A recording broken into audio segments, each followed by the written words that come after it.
Hi friends, అందరికీ నమస్తే. మనం రెగ్యులర్ గా ఇంట్లో వాడుతున్నట్టు ఫ్రిడ్జ్‌లకి డోర్ ఏసేటప్పుడు డోర్ సరిగ్గా క్లోజ్ అవ్వకపోవటం, లోపల ఉన్నటువంటి కూలింగ్ ఏదైతే ఉంటుందో ఆ కూలింగ్ అంతా బయటకొచ్చేయడం జరుగుతూ ఉంటుంది. ఈ ప్రాబ్లమ్ ఉంది అంటే మీ డోర్‌కు ఉన్నటువంటి గ్యాస్ కట్ ఏదైతే ఉంటుందో ఈ గ్యాస్ కట్ కొద్ది రోజులు అయ్యేసరికల్లా హార్డ్ అయిపోద్ది. హార్డ్ అయిపోతే ఏమవుద్దంటే మీరు డోర్ సరిగ్గా క్లోజ్ చేసినా అది క్లోజ్ అవ్వకపోవటం, మళ్ళీ వెనక్కొచ్చేయడం, గ్యాప్ రావడం ఇట్లాంటివి జరుగుతూ ఉంటుంది. అట్లాంటి ఏ ప్రాబ్లమ్ వచ్చినా గ్యాస్కెట్ రీప్లేస్ చేసుకుంటే అయిపోద్ది. అది సింగిల్ డోర్ కావచ్చు, డబుల్ డోర్ కావచ్చు. ఎన్ని లీటర్స్ అయినా అవ్వచ్చు. 180 అవ్వచ్చు, 210 అవ్వచ్చు, 240 లీటర్స్ అవ్వచ్చు. ఏదైనా సరే, ఏ కంపెనీ అయినా సరే గ్యాస్ కట్టే ప్రాబ్లమ్ ఉంటుందండి. ఆ గ్యాస్ కట్లు అన్నీ మన దగ్గర అవైలబిలిటీ ఉన్నాయి. ఎల్జీ గాని, వర్ల్‌పూల్ గాని, ఏ సామ్‌సంగ్ అయినా, ఏ కంపెనీ అయినా సరే ఆ గ్యాస్ కట్స్ కూడా మన దగ్గర అవైలబిలిటీ ఉన్నాయండి.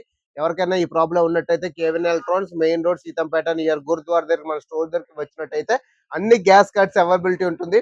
ఈ గ్యాస్ కట్ లో వచ్చేసరికల్లా చాలా రకాల మోడల్స్ ఉంటాయి. మీరు మీ ఒరిజినల్ గ్యాస్ కట్ ని తీసుకొస్తే సేమే ఇస్తాం మీకు. మీ మోడల్ ఏంటన్నది వెనకాతలు ఉంటుందండి. ఫ్రిడ్జ్ వెనకాతల మోడల్ నెంబర్ ఉంటుంది. ఆ మోడల్ నెంబర్ కానీ మా పైన ఉన్న నెంబర్ కి వాట్సాప్ చేస్తే మీకు ఆ ప్రైస్ కూడా మీకు చెప్తామండి.